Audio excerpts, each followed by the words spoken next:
सुप्रभात मंडळी, कशा आहात? बरेच ना? सुप्रभात.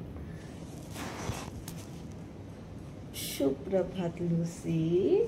Good morning. Good morning Rajat. Good morning. Good morning. Good morning बेटा. अशी गुड मॉर्निंग करायला. Good morning. चला बस बस. आता खाली खाली केस तुटली माझी. चल खाली चल. चला चला खाली. पाणी पाणी काय ते बघ का तुटली ना. तुटली ना. चला तर मंडळी, आता आपण उठलेलो आहो. हिची मस्ती चालू झालेली आहे. तर आता आपण भेटू फ्रेश झाल्यावर. नमस्कार मंडळी, तर आपल्या दिवसाची सुरुवात झालेली आहे. तर त्याप्रमाणे आता रोजच्या प्रमाणे तुळशीला पाणी टाकायचं आणि देवाची देवपूजा करायची आणि आपल्या किचनकडे लक्ष द्यायचं. तर आज मी तुम्हाला सगळ्यात रेडी आहे. पहिले लूसी. तर मी तुम्हाला आजचे मेनू दाखवते. आज टिफिनला मी काय काय देणार आहे. भेंडीची भाजी, डाळ शिजून घेतलेली. आज थोडीशी डाळ शिजवली कारण का काही लोकांना खिचडी भात खायचा आहे. आणि कांदा, टमॅटो, मूग, बटाटा. आज 2 भाज्या आहेत. भेंडीची भाजी, मूग, बटाटा. तर चला अशा प्रमाणे आपण आपल्या देवाचं नाव घेऊया आणि स्वयंपाकाला लागू. जय भोलेनाथ. तर मला आजचे मेनू दाखवले काय काय. भेंडीची भाजी, बटाटा, मसूर बटाटा, मूग बटाटा आज टिफिनवाल्यांना मी हे देणार आहे. डाळ काय झालं आज कमी शिजवली कारण काही लोकांना खिचडी भात खायचा आहे. ते बोलले आम्हाला खिचडी भात पाहिजे म्हणून डाळ कमी शिजवली. भात पण शिजून झालेला आहे. आता भेंडी करूया. आमची आहे ना पहिलेची भाजीवाली आहे ना, त्यांचं कोणतरी वारलं. तर त्यांनी म्हणजे बोलले की आता तुम्ही भाजी नाही कापणार, हे नाही करणार. मला खाली खूप टेन्शन आलं होतं. बापरे आता भाजी करून कापणार, खूप कापणार. आमच्याकडे 2 म्हाताऱ्या बायका आहेत राहतात, म्हणजे 4 बहिणी आहेत. ते मी तुम्हाला दाखवेल. ती बाई बिचारी, तिने इतका छान कांदा कापलाय ना, इतकं सुंदर. खूप बारीक कांदा कापलाय, एकदम छान आहे बघा. टॅमॅटो पण एकदम बारीक, भेंडी पण एकदम बारीक. असं काम केलं ना खूप आवडते बरोबर. खूप छान कापले ना. बटाटा पण इतकं सुंदर कापून दिला ना. आणि मी आंटी होती ना, एवढे मी तिला पैसे द्यायची. हे बघा खूप सुंदर कापलेला आहे. ती म्हणजे माझ्या मनात बसून गेलंय भाजीपाला. तिला ऐकायला जात नाहीये पण इतकं छान कापून देते ना ती. आपण पहिले काय करूया, भेंडीची भाजी करूया. एका साईडला ते ताईला फोडणी टाकायला ठेवलंय, एका साईडला भेंडी करायला. आज जरा उशीर झाला मला खूप. त्या लुसीमुळं खाली काम चालू आहे ना, तर जे लोक येतात ना त्यांच्यावर नुसती भुकते. आणि येऊ दे, तुला काय राहते. आता कशी शांत बसले तर झोपले दाखवते. गरीबासारखी झोपली आहे. पण ती जेवढी पाहिजे तेवढी गरीब नाही. आता मी भेंडीच्या भाजीला नेहमीप्रमाणे तुम्हाला पहिले सांगितलं, पहिले फोडणीला हिंग आणि मग जिरे. छान कांदा पण थोडाच घालते, खूप नाही घालत.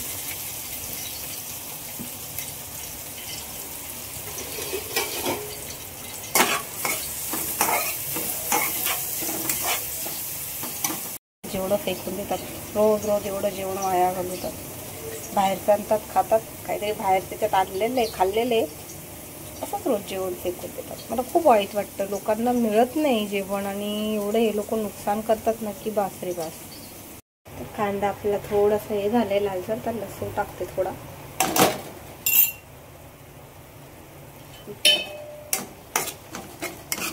लसूण पण आपण लाल करून घेऊया. लसूण थोडा नंतरच टाकते मी ह्याच्यात. आणि ना मी डाळीला पण फोडणी देताना मी तुम्हाला एक सांगते, मी कढीपत्ता पण उशिराच टाकते कारण ना तो दिसतो पण खूप छान, चव पण छान लागते. तुम्ही ना असं बघून घ्या, असं करून असं कढीपत्तावर टाकून बघा, खूप छान डाळ दिसते बघा, मस्त दिसते का नाही.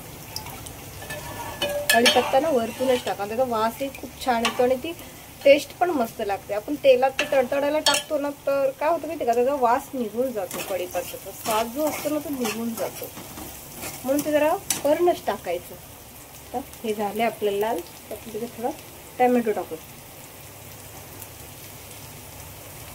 लई नाही टाकायचं भेंडीच्या भाजी टॅमॅटो, थोडासाच टाकायचा टाका, ते चिकट होत नाही. आणि थोड्याशा मिरच्या टाकूया. 5 ते 6 मिरच्या टाकलेल्या आहेत मी, कमीच टाकल्यात टाका, कारण का मी इथे थोडं लाल तिखट टाकणार आहे. आता एवढंच लाल करायचं, आपल्याला खूप नाही करायचं. भेंडी बरोबर ते होऊन जातो शिजताना. हळद टाकलेली आहे. आता आपण मसाला नाही आता टाकायचा लाल तिखटवाला, कारण का तो भेंडीमध्ये जळून जाईल मसाला, तो आपण थोडा नंतर टाकूया. तर आपण घालूया भेंडी. नाही पडत, 1 मिनिट मी भेंडी घालते. आपली भेंडीची भाजी झाली, डाळ झाली. आता आपली मुगाची भाजी करायची. तर प्रत्येक बायकाने घर बसले हे मेस चालवणं चांगली गोष्ट आहे. करावा, जी बाई घरात आहे तिने घर बसल्या एखादा डबा द्यावा, म्हणजे असं मेस चालवा. आणि माझे व्हिडिओ तुम्ही बघा तर तुम्हाला आयडिया मिळेल भाज्यांची वगैरे, किती काय प्रमाणात कसं काय करायचं हे तुम्ही जे मेस चालवते ना त्यांनी माझे व्हिडिओ नक्कीच बघा. तुम्हाला नक्कीच आयडिया मिळेल की सुरुवात कशी करायची, कुठून करायची आणि किती जणांना किती भाजी लागते. आता माझ्याकडे 12 जण आहेत आणि हा अजून एक खूप मोठी माझा अजून एक डबा वाढला म्हणून म्हणजे टोटल माझ्याकडे 13 डबे झालेले आहेत, फक्त तुमच्या आशीर्वादामुळे. आणि एवढं सगळं मी एकटीच करते आणि आपण करू शकतो. प्रत्येक बाईने ठरवलं होतं ती 20 जणांचं जेवण तरी एकटी करू शकते. मी तर 50 जणांचं एकटी करू शकते चपात्या वगैरे, पण जी आपली आहे रेग्युलर ती करू शकते. मी बघा आत्ता आहे तर मी 50 चपात्या लाटते, रोजच्या 50 चपात्या लाटते. डाळ माझी लागते 1.25 किलो, धरा जरा तुम्ही 1.25 किलो डाळ लागते. भेंडी मला 1.25 किलोच लागते, म्हणजे अशी सुक्या भाज्यांमध्ये 1.25 किलोच लागतात. फक्त ग्रेव्ही भाज्यामध्ये पण अर्धा किलो मी टाकते भिजत, तर ते आपलं 1 किलो होऊन जातं. नाही तर 1-2 बटाटे टाकून द्यायचे, मग ती भाजी भरपूर प्रमाणात होऊन जाते. आणि 2-2 भाज्या असल्या डाळ असले की थोडं कमी लागतं, म्हणून 2-2 भाज्या.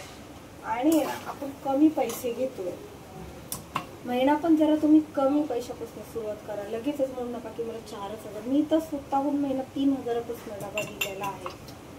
एवढं मी कॉम्प्रोमाइज. आणि अजूनही मी 3,000ला जे आहेत गरीब लोक त्यांना मी 3,000ला देते. जे अफोर्ड करू शकतात त्यांच्याकडनं मी 4,000 रुपये घेते. तर हा जेवणाचा आपला जो आहे बजेट एवढा जणांचा अगदी बरोबर आहे. 40 चपात्या, 40-50 चपात्या बरं. आणि यातूनही आम्ही पण जेवण निघतो नाही, आमचं पण जेवण घेऊन जातं आणि उरतं पण. सुकी भाजी तर नाही उरत, सहसा 2-3 आहेत ना ते सुकी भाजी खात नाही. आणि सुकी भाजी घरात 10 जणांना होऊन जाते. एवढी भाजी आपण एवढी द्यायची, बस थोडीशी द्यायची. कारण का सहसा लोकांना ना ग्रेव्ही भाज्या खूप लागतात, त्यांना सुक्या भाजी म्हणतात नको एवढं. तर रशाची भाजी द्यायची जास्त आणि सुकी भाजी जरा कमी प्रमाणात द्यायची. तुम्ही काय बोलले की हा लगेच एवढे पैसे द्या, साधं जेवण द्या. नुसते 2 भाज्या, डाळ, भात, साधं जेवण द्या, पण चांगलं द्या. तर असे अपेक्षा की आपल्याला याच्यावर लोणचं पण द्यायचे, पापड पण द्यायचे. हे नसलं तरी चालेल, लोकांना काय त्या आपण गोष्टी एवढं गरजेचं. सॅलड पण पाहिजे. साधं जेवण देऊन लोकांचा माइंड आपल्याकडे करून घ्या. आपल्याकडचं माइंड झालं की ते डब्याला बरोबर आपल्याकडे येतात. मग त्यांनी जर मागितलं सॅलड द्या, लोणचं, पापड द्या, मग तुम्ही पैसे वाढून त्या सगळ्या गोष्टी करू शकता. पण कमी प्रमाणात तुम्ही सुरुवात करून बघा. पहिले बिझनेस सेटल करा, मग पैसा वाढवा, असं मला तुम्हाला सांगायचं. पहिले पैसा नका वाढवा, पहिले बिझनेस वाढवा. माझं तर बॅनर नाही छापलेला, काहीच नाही. मी छोट्यापासून सुरुवात केली. एक वॉचमॅन काकांना डबा दिला होता, तिथून सुरुवात केली. त्याच्याकडनं मी पहिले 1700 रुपयेच घ्यायची. 1700 पासून तुम्हाला आता 2700-2800 रुपये द्यायला हवे. तिथून मी सुरुवात केलेली आहे. आणि आज माझ्याकडे एवढे डबे आणि माझी एवढी ओळख आहे ना कल्याणमध्ये की मला न सांगता माझे डबे वाढले येतात की नाही ह्या मॅडम कमी पैसे देतात आणि जेवणही खूप छान क्वालिटीचं देतात. म्हणून म्हणते एक माणूस त्याला सांगेल, दुसरा म्हणून नाही ह्या मॅडम कमी पैसे घेतात आणि कमी पैशामध्ये आपल्याला जेवण खूप घरच्या मिळतं आणि चांगलं मिळतं. अशी सुरुवात करून बघा. तुम्ही जे मेस चालवणार आहेत त्यांच्यासाठी मी हे सजेस्ट केलं. आणि प्लीज माझी व्हिडिओ बघा, भले लाईक करू नका, सबस्क्राईब करू नका, पण तुम्ही ही व्हिडिओ बघा. बघितल्यानंतर तुम्हाला नक्कीच आयडिया येईल की आपण कसं करायचं, कुठून कशी सुरुवात करायची. आणि सुरुवात पहिले पैशापासून करायची, बिझनेस वाढवल्यापासून करायची. ही व्हिडिओ नक्कीच बघा. घेतले आहे मुगाची भाजी करायला. पहिले नेहमीप्रमाणे भाजीमध्ये मी टाकते हिंग. हिंग टाकलं, ते हिंग जरा हे झालं की त्याच्यात आपण थोडं जिरं टाकूया.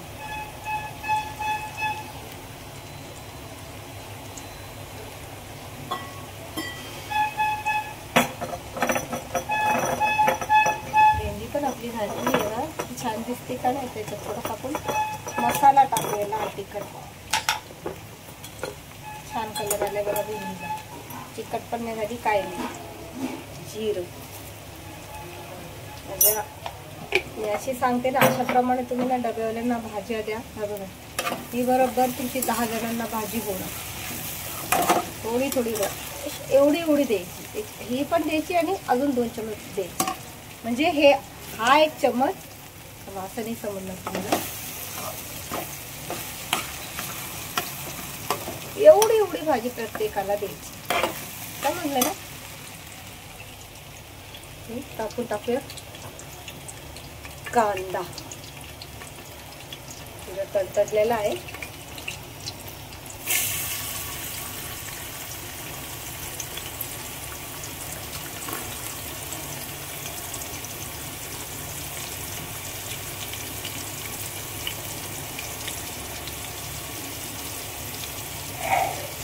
कांदा हलवून घेऊया. त्याच्यात टाकू पण लाल तिखट. टाकलं होतं मी, म्हणून थोडंसंच टाकणार आहे, कारण का आमचा हा मसाला आहे ना मिक्स मसाला आहे. तिखट पण आहे. सगळे मसाले याच्यातच असतात. मी बाहेरचे मसाले वापरत नाही एव्हरेस्ट वगैरे, कारण का त्याच्याने ॲसिडिटीचं प्रमाण होतं. म्हणून सहसा हाच वापरते, घरचा मसाला मिक्स मसाला. आता आपण लाल तिखट टाकले ना, थोडंसं त्याच्यात शिजवून घ्यायचं.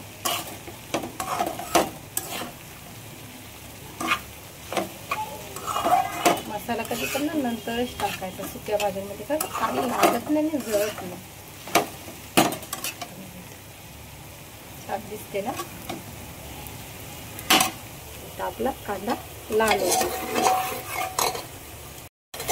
तर कांदा आपला लाल होता. मी कढीपत्ता पण टाकलाय त्याच्यात आत्ताच, तो विसरली दाखवायचं. आणि आता आपण त्याच्यात जरा लसूण टेचलेला आहे तो टाकू.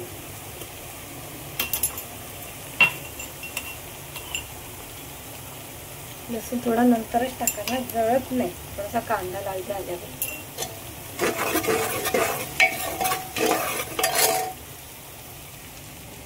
भेंडी थोडी 2 मिनिटं अजून त्याला हे करून घेऊया. सुक्या भाजीमध्ये ना कधी पण लक्ष द्या, झाकण नाही ठेवायचं. झाकण ठेवलं की भाज्याचा कलर निघून जातो, आणि झाकण नाही ठेवलं की भाज्याला असं मस्त कलर दिसतो.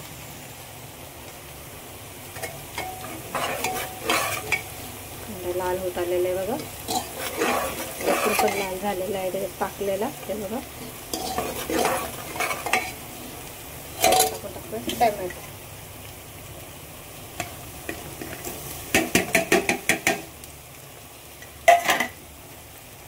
आज मूग मटकीच्या भाजीला ना कधी वाटण नाही टाकायचं. वाटण ऑलरेडी त्यांना आहे ना खूप घट्टपणा येतो त्या मूग मटकीला, त्याच्यामुळे त्याच्यात वाटण नाही टाकायचं.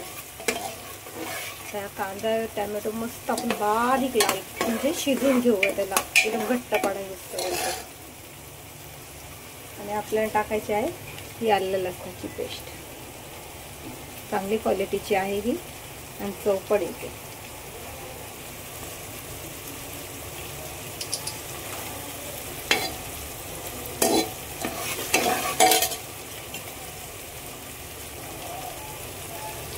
कांदा थोडा लाल झालेला आहे. कांदा टॅमॅटो शिजलेले आहेत. आपण टाकूया आलं लसणाची पेस्ट.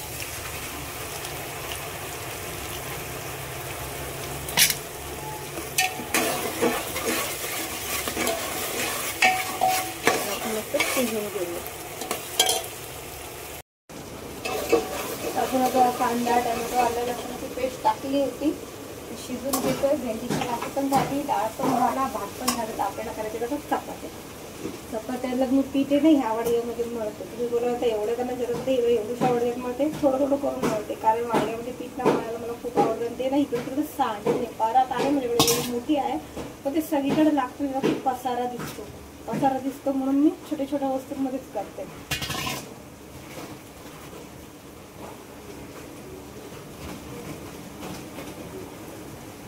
कापडा पडला होता पिठात. एवढं पीठ घेतलेलं आहे तर हे अर्ध करून मळते. म्हणजे कापड टाकते मीठ. डबा कसा भरते माहिती का मी? 3 चपात्या भरते. 3 चपात्या, डाळ, भात, 2 भाज्या होऊन जातात. काही लोकांना जे 4,000 रुपये देतात त्यांना 4 चपात्या लागतात. मग त्यांना 4 चपात्या देतात. जे कमी देतात त्यांना 3 चपात्या देतात. तर कांदा आपला लाल झालेला आहे. त्याच्यात आपण लाल तिखट टाकूया. लाल तिखट घरचाच मसाला आहे, बाहेरचे मसाले वापरत नाही. 2-2.5 चमच टाकते. पिठामध्ये पडला मसाला थोडासा.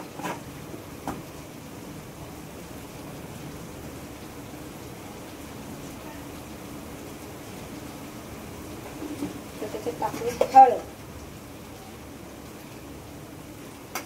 आणि मीठ टाकून घ्यावं. काय ना बोलण्याच्या नादात मीठ विसरून जाणार.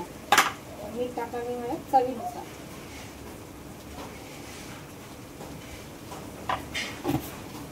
भेंडीची भाजी झालेली आहे. अजून थोडंसं घेऊ आणि बदला.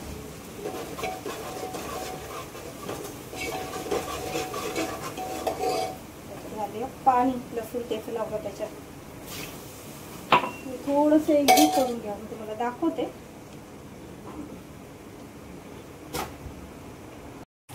पाणी टाकले. शिजून घ्यावं. त्याला घट्टपणा येतो. मग त्याच्यात आपण ही मूग टाकूया आणि बटाटा टाकूया. बाकी सगळं टाकलेलं आपण शिजून घेऊया. तर पीठ मळून झालंय बघा हे. तर आपली भाजी पण शिजली, भेंडी पण झाली. काय सांगू तुम्हाला, कोथिंबीर मिळाली नाही आज. पण वटा पण स्वच्छ झाला. आता ही एवढी भांड्यांचा पसारा घासून घ्यायचा आणि मग डबे भरताना तुम्हाला भेटेल. बघ सगळा पसारा आवरून झाला. डाळ ठेवली खाली, भात. आता हे सगळं आवरून घेऊ आणि मग चपात्या करून घेऊ. तर मंडळी आपल्या डब्यांची तयारी झालेली आहे. सगळा स्वयंपाक झालेला आहे. 1 वाजलेला आहे. बघा डाळ, भाजी आणि ही बघा ही आपली मुगाची भाजी. जशी मी तुम्हाला बोलली होती ना, वाटण नका टाकू, त्याला भरपूर घट्टपणा येतो. ते बघा. आणि आपल्या या चपात्या आणि आपला भात. तर आपलं जेवण झालेलं आहे. डबे पण भरत आहे. तर भेटूया उद्याच्या ब्लॉगमध्ये. माझ्या चॅनलला लाईक, सबस्क्राईब करायला विसरू नका.